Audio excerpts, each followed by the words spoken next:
to Ukraine, and President Biden has committed more security assistance to Ukraine over the past year than the United States has provided at any other time in history. On Friday night, the President authorized an additional $350 million of military assistance in support of Ukraine's frontline defenders as they faced armored, airborne, and other threats. He did so hours after speaking with President Zelensky to ask him what support he needed. We are working to expedite deliveries from the latest package the President approved. I would note that the prior package that we had already announced has been ongoing and has been delivered even in the last few days, parts of that package. We expect equipment to start arriving within the next couple of days from this package. That brought the total security assistance we've approved for Ukraine to $1 billion over the past year. It is the third time the President has expedited emergency security assistance for Ukraine's defense in recent months using the presidential drawdown authority. We're also working with NATO allies to facilitate the transfer of U.S.-made equipment from their inventories to Ukraine. The United States is also the single largest provider of humanitarian assistance to Ukraine, and recently deployed a disaster assistance response team to the region to lead the U.S. humanitarian response and support the Ukrainian people as they bear the brunt of Russian aggression. You may have seen that our USAID, head of USAID, Samantha Power, is on the ground in Poland and has been there as well, providing guidance and assistance there. We've provided over $106 million in humanitarian assistance to Ukraine in the past year, including an additional $54 million we announced this weekend to cover critical needs such as safe drinking water, sanitation, hygiene supplies, and critical emergency health supplies to meet the needs of hundreds of thousands of people, as well as emergency food assistance to meet the immediate needs of 125,000 people. I will stop there. I know there's lots to talk about, so Amr, why don't you kick us off? Thank you. In light of President Putin putting Russia's nuclear forces into special combat readiness, has the United States changed its nuclear posture? Well, let me first start by saying that throughout the crisis, Russia and President Putin have falsely alleged that it is under threat, including from Ukraine, including from NATO. Neither the United States nor NATO has any desire or intention for conflict with Russia. And we think provocative rhetoric like this regarding nuclear weapons is dangerous, adds to the risk of miscalculation, should be avoided, and will not indulge in it.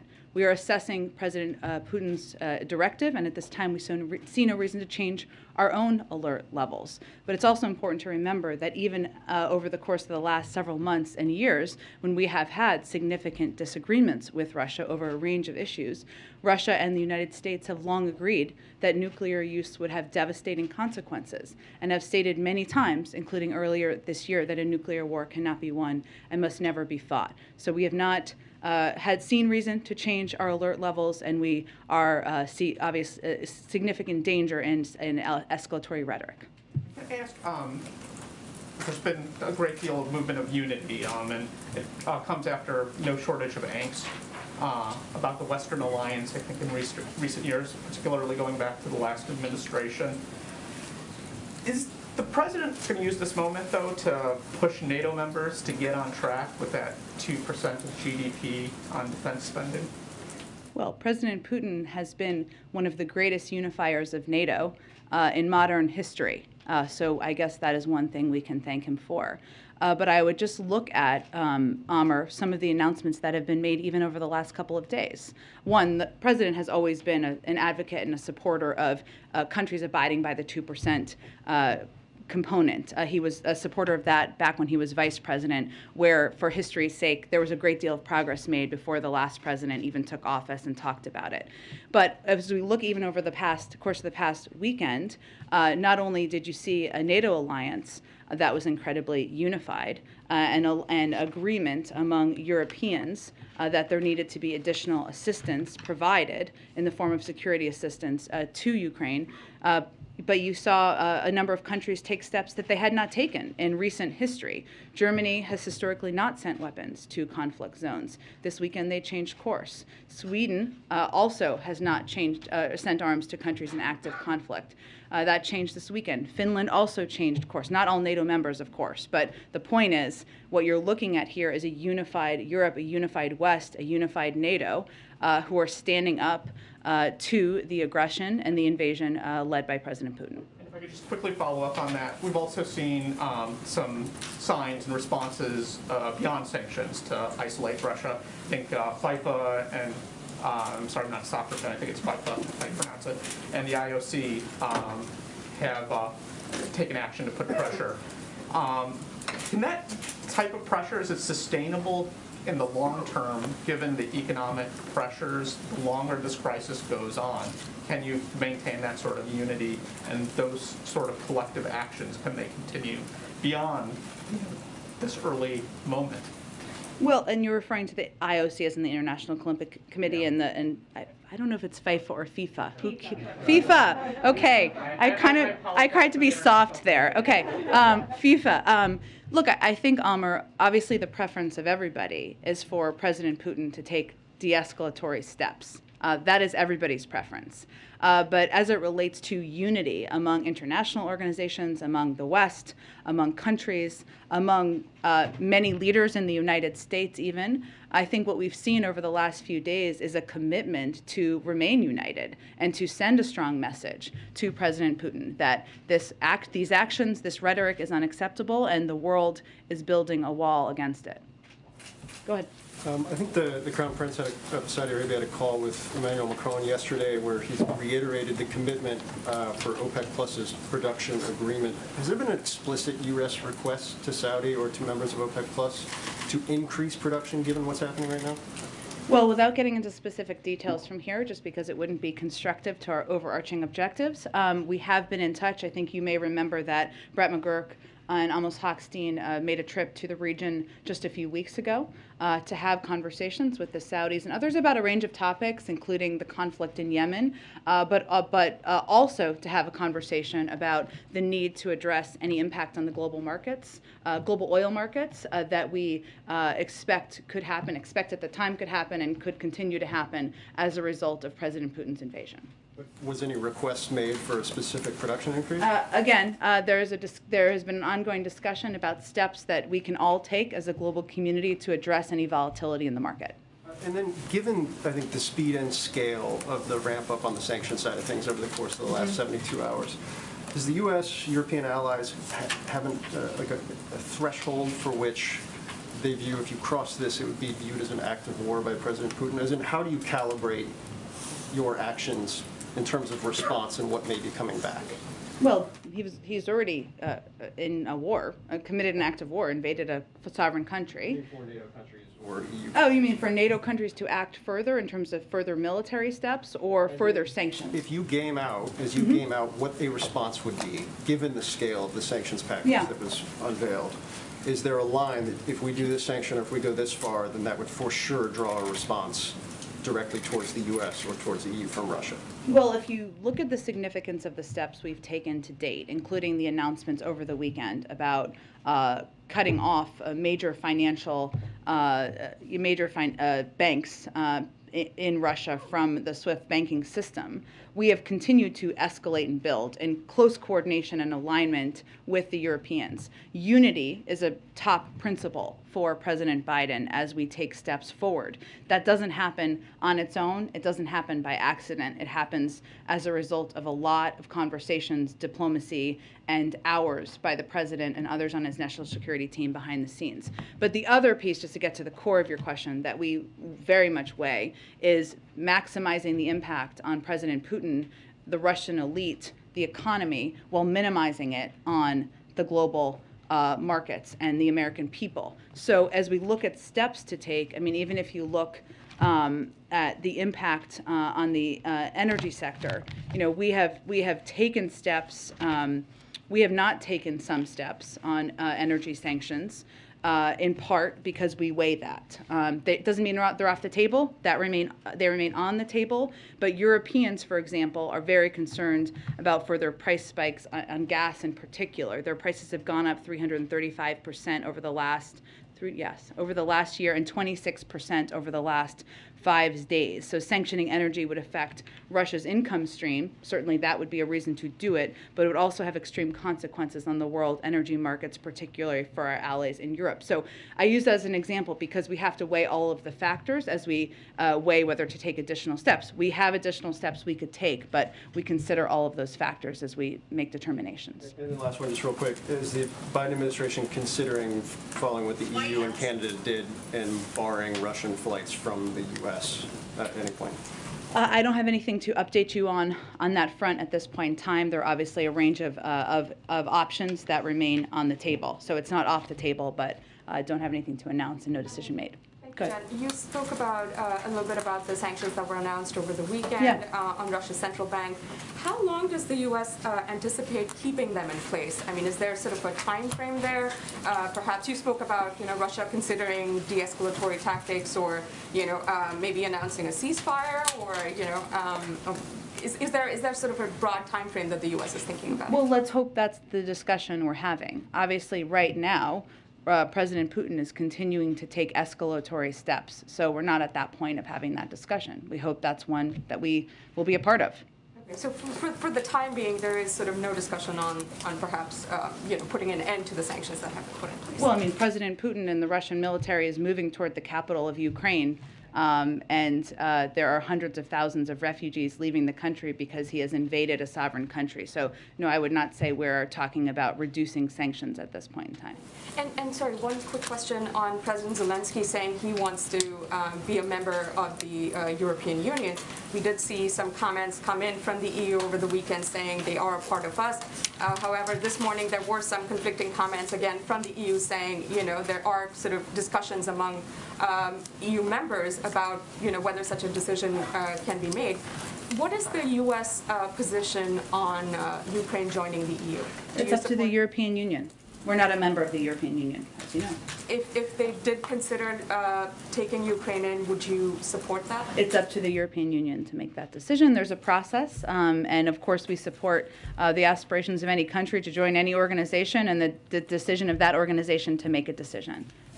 President Zelensky is urging President Biden and NATO to impose this no-fly zone. You've said that this would significantly escalate the situation. So just to be clear, is this a no-go for right now, or is this completely off the table, something that you would not consider? Well, the president has been very clear that he is not intending to send U.S. troops to fight a war with Russia. And I think what's important to note here is that is essentially what this would be a step toward, because a no-fly zone would require implementation. It would require deploying U.S. military to enforce which would be a direct conflict, potentially a direct conflict, and potentially a war with Russia, which is something we are not planning to be a part of. And on Vladimir Putin, you've said you're not going to assess his mental state, but the president has said he knows Putin well. They've talked a few times over the last several weeks and months. Has the president himself noticed or commented on any change that he's picked up on in Putin's demeanor or tone? I don't have anything, any more assessment about the president's view of President Putin's mental acuity to state from here.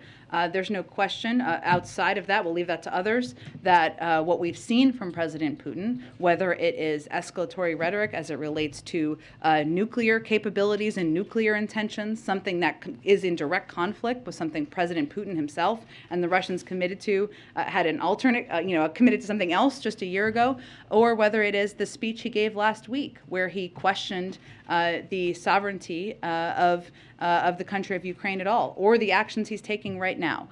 Those are not actions of a global leader that should be treated with respect on the global stage.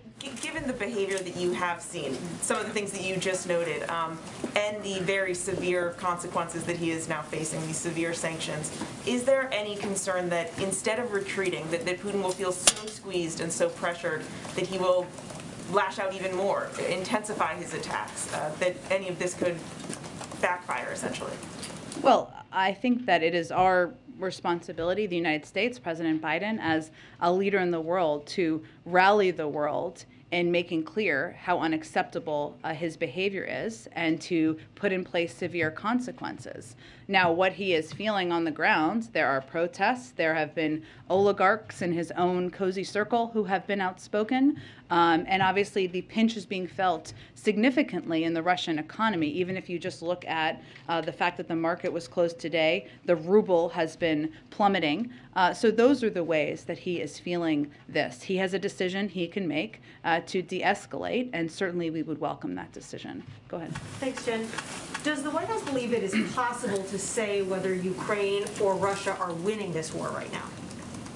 I don't think we're going to make an assessment of that from here, but what I will reiterate is something we have said in the past, is that President Putin and Russian military have made clear that they have every intention of taking over the capital city. While there has been a greater pushback in the country than they may have assessed to begin with, and I know my colleagues at the Department of Defense have spoken to this, the Ukrainian military, President Zelensky and others have fought courageously, have fought boldly in this moment. They are continuing to proceed, continuing to move towards the capital. So I don't think their ambitions have changed. What would Putin have to do to get these sanctions lifted? Would he have to agree to a ceasefire? Would he have to pull all of his troops out of Ukraine? I'm not going to make a prediction or assessment of that from here. If he starts to take de-escalatory steps, I'm sure we can have that conversation. How great is the concern, this is sort of building on Mary's question, how great is the concern that these sanctions are so punishing that essentially Putin will have nothing left to lose and no off-ramp? Well, the sanctions are punishing so that they will inflict significant consequences and change the outcome at the end of the day and de-escalate at the end of the day. That is what they are intended to do.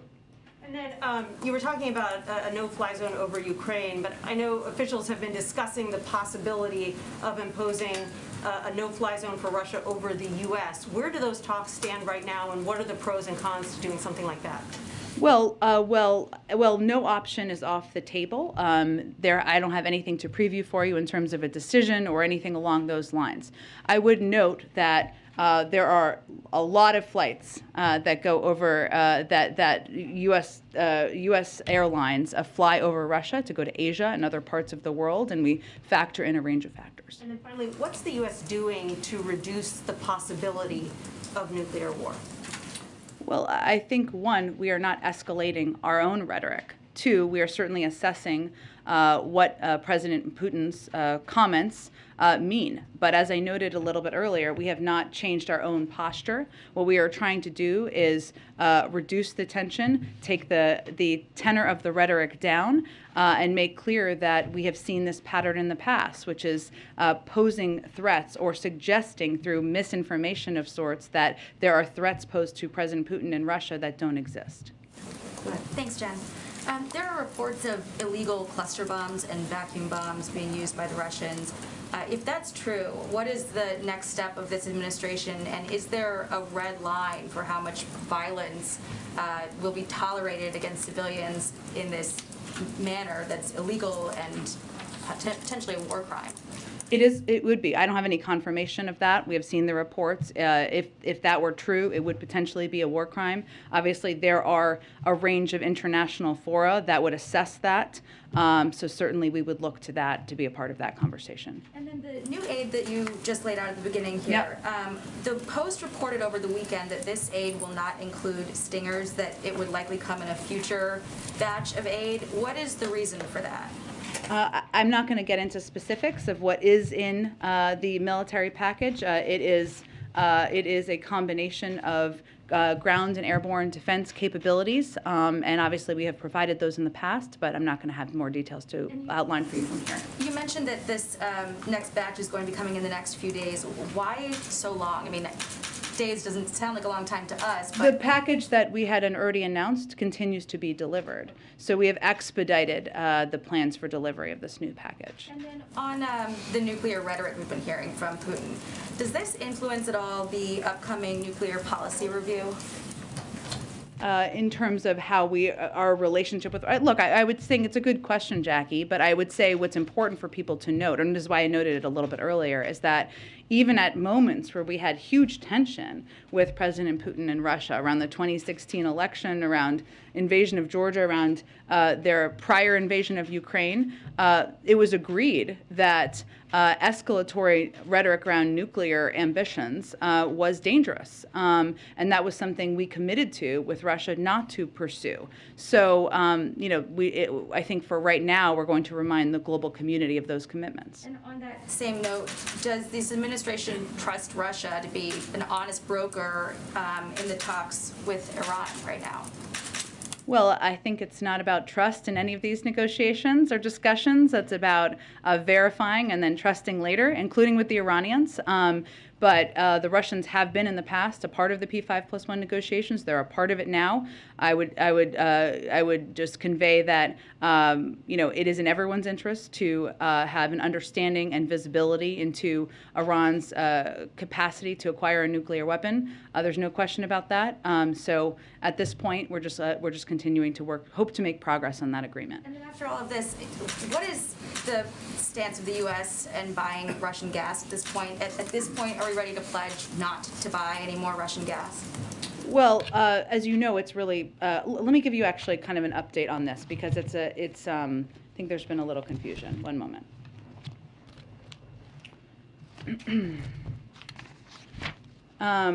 So as it relates to Russian gas, U.S. government doesn't dictate where the U.S. market sells our own oil and gas products, nor where it acquires crude or refined products for domestic consumption. This is all up to the private sector, other than exceptions like countries under sanctions.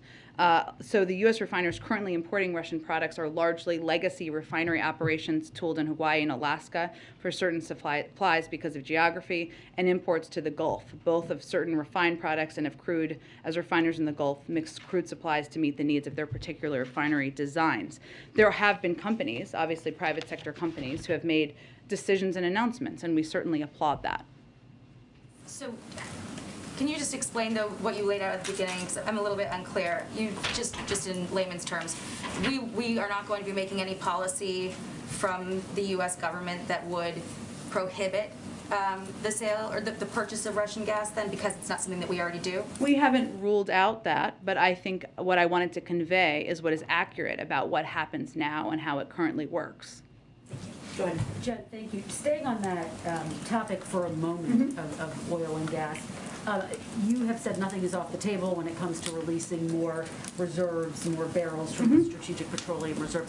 Where are those negotiations right now? Is the administration closer to moving forward with that, given the sanctions and what we're seeing?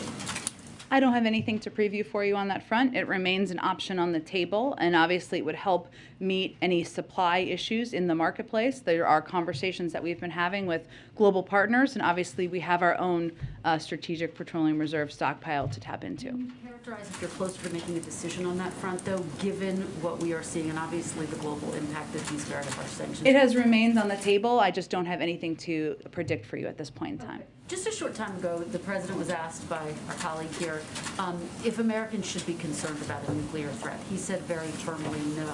Can you explain what gives him that confidence? Because, as I said a little bit earlier, while we think provocative rhetoric regarding nuclear weapons is dangerous and adds to the risk of miscalculation and should be avoided, which we're not going to indulge in, we are continuing to assess President Putin's directive, and at this time we see no reason to change our own alert levels. We've also seen throughout this crisis, President Putin falsely allege that they are under threat and use that as a predicate for taking more aggressive action. So we assess, we have our own capacities and capabilities here, but nuclear war cannot be won. And what everybody should be doing around the world is taking steps to reduce the rhetoric, reduce the tension, and that's certainly what our objective is. One breaking news development that I wanted to ask you about, the U.S. has expelled 12 diplomats, 12 Russian diplomats. The Russian ambassador just said a short time ago that that move was a hostile step toward Russia. Can you give us the thinking behind the decision? And again, following up on some of the lines of questioning that you've already gotten, could there be a backlash to this step? Is this escalatory? Well, let me first say that today's action has been in the works for several months. The United States informed the United Nations and the Russian mission to the United Nations that we were beginning the process of expelling 12 intelligence operatives from the Russian mission who had abused their privileges of residency in the United States by engaging in espionage activities that are adverse to our national security. So it takes some time to make those evaluations, and that, again, those actions were in the works for a month. And your response to the Russian ambassador who called this a hostile act? I think the hostile act is committing espionage activities on our own soil. And Jen, just finally, on the issue of refugees. Yeah. You have also said, you were asked by my colleague earlier today, whether the administration would move to give refugees from Ukraine protective status. Can you give us a timeline for that? These are people who are suffering, and they want to know what the answer is. Well, I think, to be clear, temporary protected status applies to people currently living in the United States, right? So that, I think, is one of the questions, a good question that has been asked. I don't have any update on that. That's a process that's run by the Department of Homeland Security. They evaluate through an interagency process both what everybody's recommendations are and obviously the conditions on the ground in Ukraine. The second piece is whether we would accept refugees. Yes, we would. But I think it's important to note that the vast majority of refugees are going to want, in our assessment and through discussion with refugee agencies, with other countries in the region, will want to be in Europe, in neighboring countries, many of whom have already conveyed very clearly that they will welcome refugees in. Many of them have family members there, many have work there. So we are also coordinating and supporting those efforts as well. Go ahead. Thank you, Jen. The U.S. has authorized the departure of non-emergency employees and diplomats relative from the embassy in Moscow. How confident is the administration that the U.S. embassy in Moscow can remain open in the long term? Well, I can't make an assessment of that. That's something the State Department looks at and assesses. Obviously, our embassies and consulates around the world play an incredibly important role in communicating with American citizens who are in a country, but also with the Russian people. And so that is something, that's why we have diplomatic, consulates and around the world, including in Russia. There are also decisions that are made for a range of reasons. The State Department could outline it more specifically for you, including temporary departure. It's something that has happened around the world for many, many decades for a variety of reasons. I would, give you an example of just a couple of years ago in Turkey, there was ordered departure, right? Then diplomats return. That's obviously the objective, but it really depends on the conditions on the ground. What level of concern is there for the safety of American citizens who are living in Russia? Is there concern that they could face retaliation in light of this conflict? Again, I would point you to the State Department. They do assessments and they give clear guidance to people who are on the ground and what their recommendations are for their security. I would note that one difficulty right now in Russia because of these sanctions is of gaining access to U.S. currency and using banking cards, and that is a hindrance for many people who are living there right now. Just lastly, you've been very clear that the president does not have any intention to deploy U.S. troops to engage militarily in this conflict. But would you say that there is any particular red line that this administration has that would necessitate military action? As in sending our U.S. military into Ukraine? The president has no plans to send U.S. military to fight a war in Ukraine against Russia. Go ahead. Can you share any details about what came out of the president's secure call with other allied nations this afternoon? Sure. I know we were working on a readout, which we will get to you shortly after the briefing. It's been a bit of a busy day, so let me venture to get that to you. The purpose of this call was for the president to have an opportunity to continue to engage with other leaders about what we're seeing on the ground, the range of assistance we're providing, the financial sanctions and economic consequences steps we're taking, and ensure we remain closely coordinated. But I will see if there's more details we can get you. And then administration officials earlier today had a background briefing with reporters about the State of the Union coming up. Can you you tell us a little bit more? We understood from the call that the president will be addressing elements of the Build Back Better plan when it comes to things like childcare and paid family leave. And officials talked about how those things, if implemented, will lower costs for families, but they were hesitant to use the word inflation or say whether that would be addressed directly in the president's speech. So can you say whether the president will be addressing any new policies, not necessarily new domestic programs, but policies that would address inflation directly? Well, first let me say the president will absolutely use the word inflation tomorrow, and he will talk about inflation in his speech. Of course, that is a huge issue on the minds of Americans. Now, one thing to note is one of the best, most important steps that the Senate could take is to confirm his slate of eminently qualified nominees to fill out the Federal Reserve Board, given they have a very important role as it relates to inflation.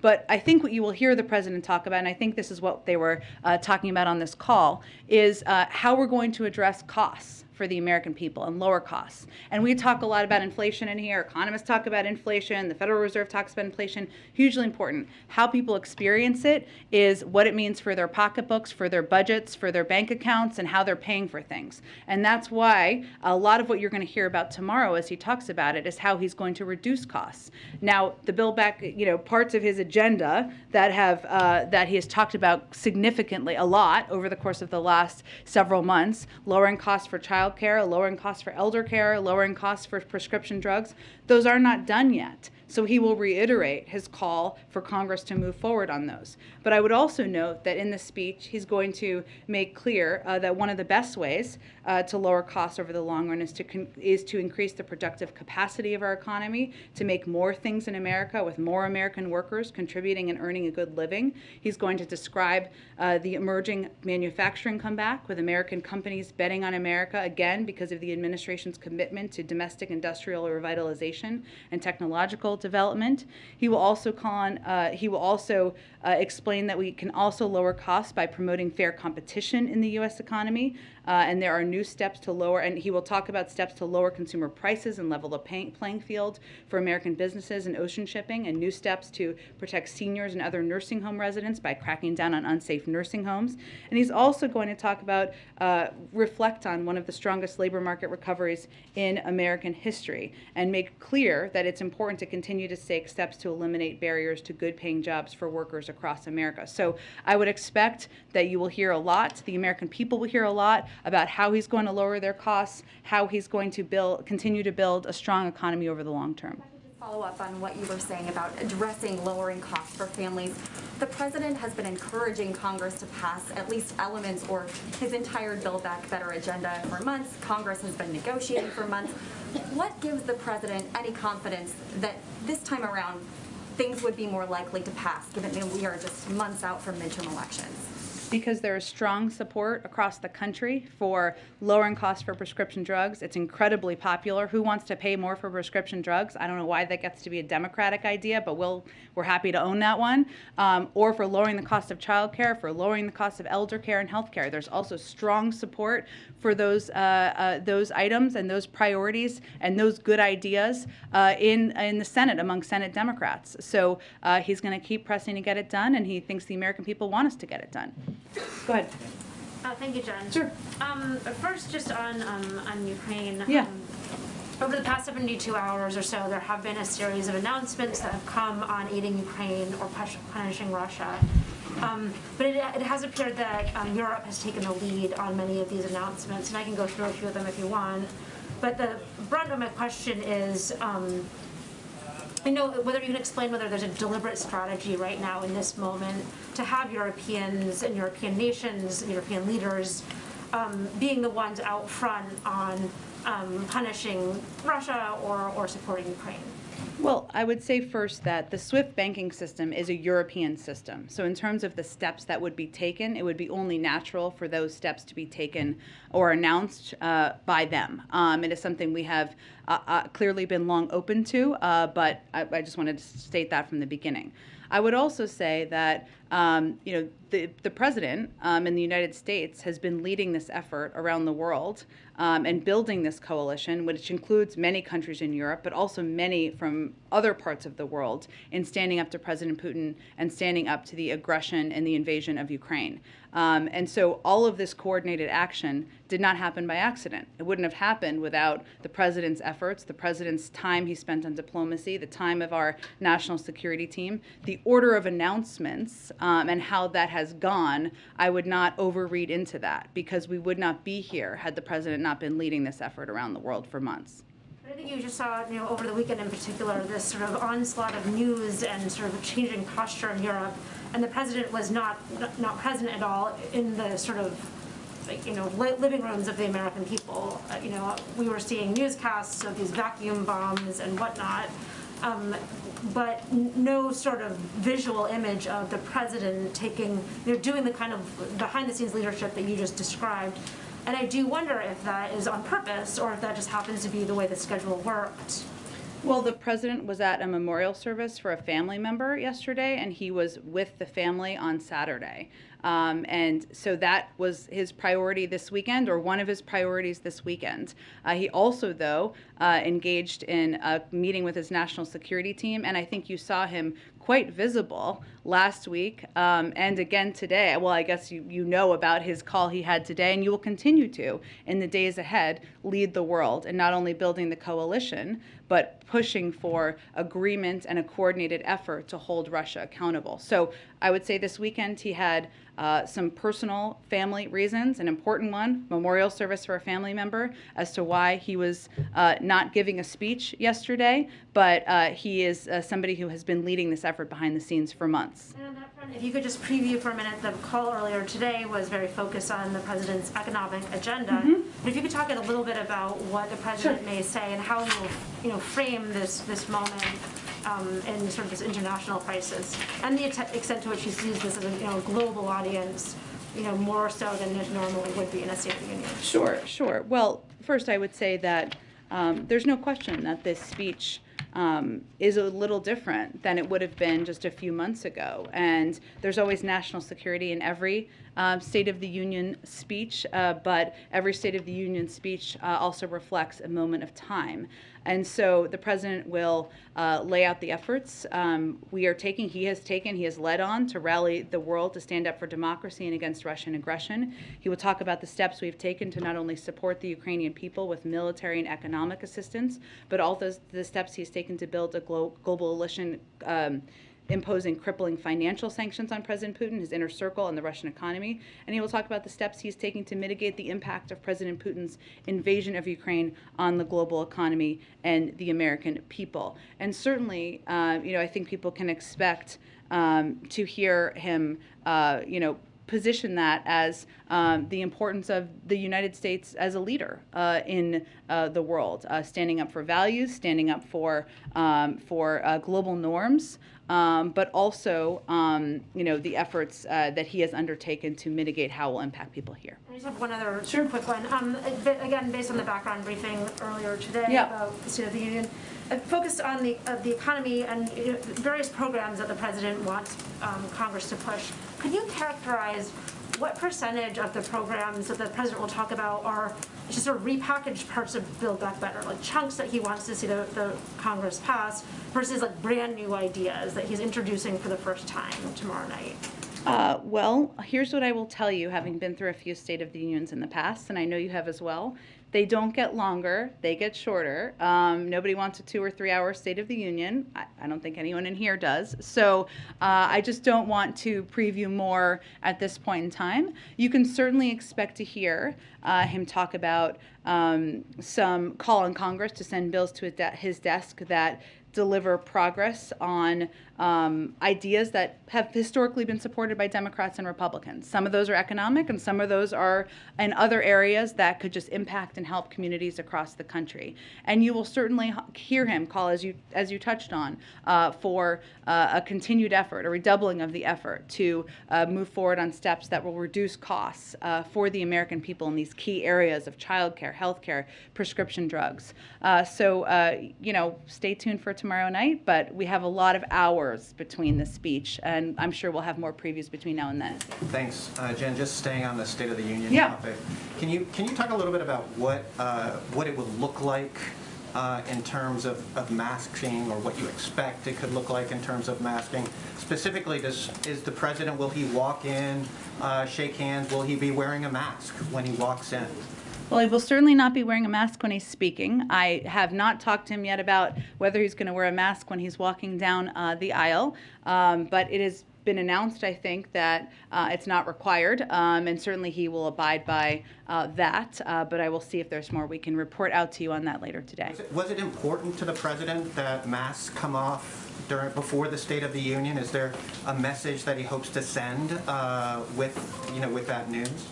Well, I would say the president is very powerful, but he couldn't make us be in the green zone that we're in right now in D.C. That's why we are not required. We're not going to be required to wear masks starting tomorrow. So I would say that for him, it had nothing to do with the timing around the State of the Union. He wanted to give the CDC the time to assess and make recommendations that would be clear to the American public about what their recommendations would be for mask wearing moving forward. Can I ask one question about the Ukraine, on Belarus? Yeah. Can you talk about the Belarus situation and aiding Russia? Are there additional actions that the United States is considering? Just speaking of SWIFT, there's been some reports that Europe is considering or looking at kicking Belarus out of SWIFT. Is that something, is the United States part of those discussions? Does it support that type of action against Belarus? I don't have anything to predict on that front at this point in time, but what I will say is we've already taken steps to put in place sanctions on some leaders in Belarus, some of the military components. Certainly we could build on that, but I don't have anything to predict at this point in time, but we certainly are a part of those discussions. Go ahead. Thanks. One of the topics, I know you don't want to get into stuff that might be cut, but you guys have said many times that the Chinese have at least tacitly supported Putin's moves into Ukraine. Is the president going to call out the Chinese for that behavior, or President Xi Jinping, or what you guys have been trying to get the Chinese to do on helping with Ukraine or helping with Russia on this crisis? Is he going to mention that at all? I would say this speech is more about the unity of the vast majority of the global community in standing up against President Putin. It's more about American leadership in this moment. And it's more about even unity here and standing up against the aggression of President Putin into Ukraine. I would say on the Chinese, what we've said generally is that it's important at this moment for any country to be vocal and speaking out against the actions of President Putin and Russian leaders in this moment. What we have seen from the Chinese last weekend, or I guess the weekend before that, at the Munich Security Conference, they reiterated their support for the territorial integrity and sovereignty of Ukraine. We saw them abstain from the UN Security Council vote. But this is not a moment to be on the sidelines. This is a moment to be vocal, and this is a moment to think about where you are in history. But I think the speech for everyone's and to expectation for tomorrow is more about laying out efforts to the American people that the United States has undertaken to rally the world for democracy and against Russian aggression. But you are in general pushing the Chinese to be less on the sidelines and not trying to have it both ways, basically, by being vocal. Again, they have implemented the sanctions. If they don't do that, then we obviously have steps we can take. We are encouraging every country to continue to be vocal and more vocal as it relates to Russia's aggression and invasion of Ukraine. Go ahead. Oh, go ahead. Go. One more, just breaking news. Yeah. The Prime Minister of Canada, Justin Trudeau, just announced that the Canadians would unilaterally ban Russian crude oil imports. I know you just talked a lot about how you're taking into account how this will impact the Europeans, but is there something you would just do unilaterally, not as a coordinated effort? From the beginning, again, all options remain on the table. You have seen us take a number of actions over the last several days that play that out, but I don't have anything to predict at this point other than to reiterate that we have really worked to take steps in lockstep with the Europeans and a number of our NATO partners. Go ahead. Thanks, Jen. On Friday, you said this is not a moment where diplomacy feels appropriate. The French president talked with Putin hours ago. So have the discussions between the Russian and Ukrainian delegations changed, or how are they influencing President Biden's stance, having leader-to-leader discussions? We're a few days out from that. Nothing has changed in terms of this president's assessment of having a conversation or engagement with President Putin. As we've said before, we're not ruling it out ever. It just is not the appropriate moment or the moment for the United States president to have a conversation with the president of a country invading a sovereign country. That's our view. Other countries make their own decisions. In terms of the engagements or discussion between the Ukrainians and the Russians, I'd really point you to the Ukrainians to get more of a readout from that. There have been reports that those will continue. I would point you to them to confirm whether that is the case, and I expect we will be in touch with the Ukrainians as we are nearly every day. At the beginning, you kind of outlined all of the support being given, not just by the United States, but other countries who typically have not done so.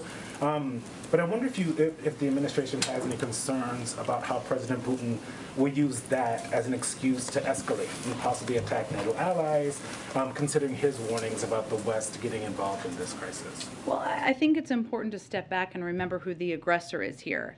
The aggressor is President Putin. The aggressor is the Russian military at the direction of President Putin into a sovereign country. The world is standing up against this aggression, and he is feeling the impact already of the financial sanctions and consequences. If you just look purely at the impact on the Russian economy, even today, the ruble fell 20 to 25% and is trading at its weakest level ever. The Russian stock market was kept closed today, likely due to a fear of capital flight once it opens. The Russian central bank more than doubled their key interest rate to 20%, the highest in almost 20 years. This is the world saying this is not acceptable. It is now up to President Putin, if he wants those circumstances to change his own behavior. Last one, the UN Intergovernment Panel on Climate Change released kind of a major unprecedented report with lots of warnings today, and said some places in the world have basically maxed out their capacity to adapt to climate change, while others soon will. I'm curious, Joe Manchin offered kind of a slimmed down BBB version with $555 billion for climate. Will the administration be pressing Democrats to at least move on that portion of climate change in light of the recent developments in this recent report? Well, I would say first the president agrees absolutely that we need to do more. That is why that he has been such an advocate for historic levels of investment in addressing our climate crisis. And if we had had 50 votes to move that forward, we would have done that, right? So there are ongoing discussions, of course. They are happening a lot on the Hill between members on the Hill. The president remains committed to moving that forward. I would also note that part of what was in that report was the need to bolster adaptation efforts that increase our resilience to the impacts of climate change. And and a couple of pieces that the president has already done, he launched an emergency plan for adaptation and resilience, a whole of government response to help more than 500 million people in developing countries adapt to and manage the impacts of climate change. And he also, the bipartisan infrastructure law, we often forget, not you maybe, but some of us, that it will strengthen our nation's resilience. That's a big part of it, to extreme weather and climate change while reducing greenhouse gas emissions. So we absolutely need to do more. We want to do more, but he has already taken some steps to help address, because we recognize that resilience is something that there needs to be more work and effort on. Go ahead. Thank you, Jen. The administration has been studying for months the impact of the sanctions that were rolled out over the weekend and their potential impact on financial markets in the West. You just detailed what happened in the Russian markets, but I'm wondering if there's been any fallout that's been seen that would warrant government intervention by central banks in Western countries. In Europe or in the United States? In either. Well, I can only speak to the United States. I mean, I think that our effort, and as you noted, we have been preparing and studying and analyzing for months now. As you know, Russia is, I think, our 26th largest trading partner. It's not an enormous trading partner of ours, and we've obviously been taking steps to mitigate any impacts on our markets. We're not trying to tank our markets, to state kind of the obvious here. We're trying to maximize the impact on the Russian economy and squeeze around President Putin. In terms of analysis, otherwise, I would point you to the Treasury Department and European officials. The Pentagon has also said that President Putin and Russian forces continue to advance on Kyiv, that is still the ultimate goal of President Putin. So I'm wondering, with all of the sanctions that have already been rolled out, what else can the U.S. do besides wait? Well, one, we have provided an additional enormous package of security assistance the president announced over the weekend. We have provided an enormous package of humanitarian assistance, and we're continuing to plus up support for our neighbors in the region. We continue to be the largest provider of all of those, and we continue to have the backs of the Ukrainian leadership and the Ukrainian people. President Zelensky has said the next 24 hours are critical, though, so is there a risk that all of that equipment ends up in Russian hands? How do you prevent that? There's always steps the Department of Defense takes to mitigate that, and we take them in coordination with our partners. I would have you speak with them about more specifics. Go ahead. Thanks, Jen. Oh, go ahead. Thank you. I wanted to ask for more specifics on refugees. I know that you told Kristen just now that the U.S. will accept refugees from Ukraine. Do you have a specific number of refugees, and how would you determine that? Well, I would first note that we continue to believe that the vast majority will go to Europe. And so this is different from other conflicts where that has not been the likely outcome. In terms of specific numbers, we do not have that. There are refugee programs that they would have to, of course, apply for. There's a question about temporary protected status, although that applies to people who are not refugees, but people who are in the United States right now. But again, what our focus is on, because we think it will impact the vast majority of refugees, is working in close coordination with our European partners and plussing up our humanitarian assistance and assistance in these countries where they are receiving refugees. I also wanted to ask about voting. Texas has an election coming up, and they're beginning to have people who vote by mail, their ballots being rejected. I know this administration has been very vocal about new voting laws that it disagrees with. Can you talk about what you as an administration are doing to leverage the resources of the White House and of the executive branch to help people get access to voting in the coming weeks, not just in Texas, but around the country as elections get going? So we absolutely can get you a readout of that. I would say, though, that the vast majority of this is going to come from the Democratic National Committee and the political arm, right? So I would really point you to them for more specifics. Go ahead. Thank you so much. I just have two quickies on Ukraine. First of all, with the upcoming ASEAN summit, does President Biden hope to use this summit to shore up support, I guess you could say, in opposition to Ukraine, in opposition to Russia, or however you want to put it? And how does the administration feel about Myanmar's support of Russia? Well, I think for any country, what our message is that it's important to think about where you want to stand on the side of history. And that is how you'll be judged moving forward. And obviously, we are encouraging every country who has not been condemning the actions of Russia to change course. As it relates to the ASEAN summit, which is in a couple of weeks, I don't have anything about the agenda at this point in time, and we're certainly not waiting to communicate. The president's not waiting to communicate with, or our national security team is not waiting to communicate with ASEAN countries about steps they can take to help be a part of the solution here, whether it is providing, we've seen a lot of progress on this front, LNG gas access to European countries that they don't need, or condemning the actions or putting in place sanctions and steps themselves. And then quickly, just on sanctions, every round of sanctions the administration describes as the harshest yet, the strictest yet, but President Putin is not responding to these so far. And so what happens next? Do you have anything else in your tool belt?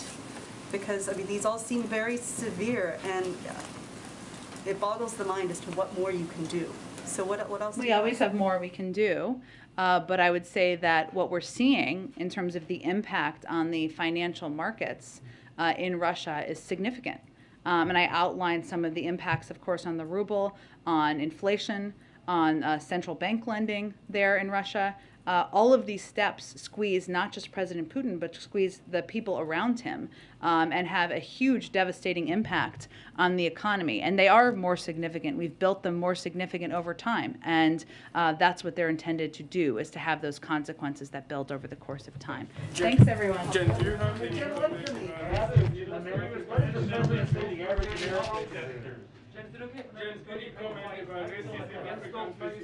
I will see you all tomorrow. Thank you, everyone, very much.